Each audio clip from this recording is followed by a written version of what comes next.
Dear students, इस video lecture में हम स्विच स्टेटमेंट से मुतालिक डिस्कशन करेंगे और हम ये देखेंगे कि स्विच स्टेटमेंट को जावास्क्रिप्ट में कैसे यूज किया जा सकता है।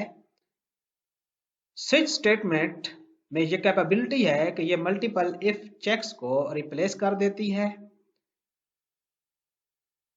स्विच स्टेटमेंट में लिखा गया कोड ज्यादा बेहतर अंदाज में रीड किया जा सकता है और it gives a more descriptive way to compare a value with multiple variants। Switch statement में एक या एक से ज्यादा केस ब्लॉक्स होते हैं और एक ऑप्शनल डिफॉल्ट भी हो सकता है। ये इसका सिंटैक्स है। स्विच कोई भी वैल्यू, और वैल्यू 1 के केस में कोई कोड आप एग्जीक्यूट कराना चाहते हैं, फिर उसके बाद ब्रेक, फिर आप एक और वैल्यू 2 के केस में कुछ और कोड एग्जीक्यूट करना चाहते हैं, उसके बाद ब्रेक, एंड डिफॉल्ट के केस में आप कुछ कोड एग्जीक्यूट करना चाहते हैं तो उसके बाद ब्रेक। इसको हम प्रैक्टिकल एग्जांपल की मदद से समझने की कोशिश करते हैं। ये हमारे पास ऑलरेडी एक कोड लिखा हुआ है जिसमें हमने मल्टीपल इफ यूज किए हुए हैं। अब हम इसको स्विच स्टेटमेंट से रिप्लेस करेंगे और यहाँ पर हमने स्विच ग्रेड की वैल्यू पे करना है तो हम यहाँ पर लिखेंगे स्विच और यहाँ पर हम लिखेंगे ग्रेड।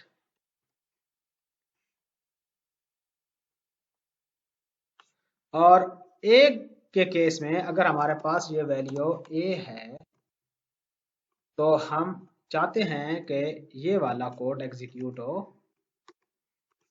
तो हम यहाँ पर लिख देंगे डॉक्यूमेंट डॉट राइट और इसके बाद ब्रेक लिखना लाजमी होता है। और बी के केस में हम चाहते हैं कि वेरी गुड लिखा हुआ हो, तो यहाँ पर हम लिखेंगे वेरी गुड। यहाँ पर एक और चीज भी है कि अगर हमारे पास लोअर केस में ए या लोअर केस में बी हो तो उस केस को भी हमें मद्देनजर रखना है। तो यहाँ पर हम मल्टीपल केसेस के अगेंस्ट सेम कोड भी एग्जीक्यूट करा सकते हैं।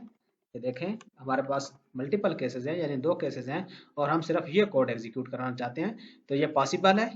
हम इस तरह भी कर सकते हैं और यहाँ पर भी हम ऐसे ही कर सकते हैं, केस बी, और ये हो गया हमारे पास। फिर हम सी के केस में लिखना चाहते हैं एवरेज,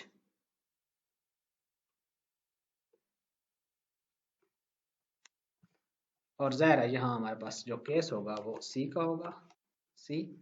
और इसके बाद हम डी के केस में ये लिखना चाहते हैं कि पास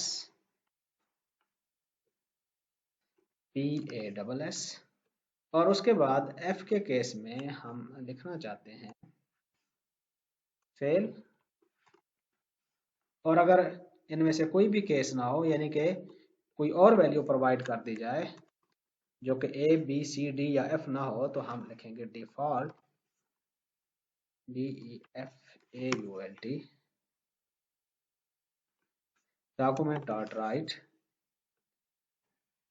इनवैलिड ग्रेड।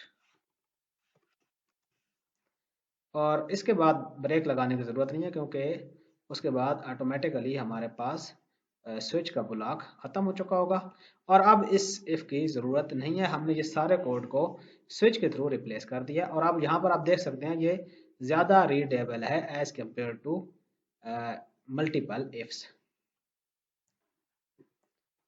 यहाँ पर हर केस के बाद ब्रेक लगाना ज़रूरी है, लेकिन आखिरी केस के बाद, जैसे कि हमारे पास आखिरी ये डिफ़ॉल्ट है, इसके बाद ब्रेक लगाना ज़रूरी नहीं है। हम इसको सेव करते हैं और पेज को रन करते हैं। यहाँ पर हम ग्रेड लिखते हैं ए और ये देखें एक्सीलेंट लिखा हुआ है। आउटपुट में कोई चेंज नहीं आएगी, सिर्फ और सिर्फ कोड लेवल पे हमने चेंज किया है। इफ एल्स इफ और फिर एल्स इफ की बजाय हमने स्विच की स्टेटमेंट यूज की और ये सारे केसेस यूज कर लिए। स्टूडेंट्स, मुझे उम्मीद है कि आपको स्विच स्टेटमेंट की बहुत अच्छी तरह से समझ आ गई होगी। इसके साथ हमारा ये वाला वीडियो लेक्चर खत्म हुआ। Stay blessed.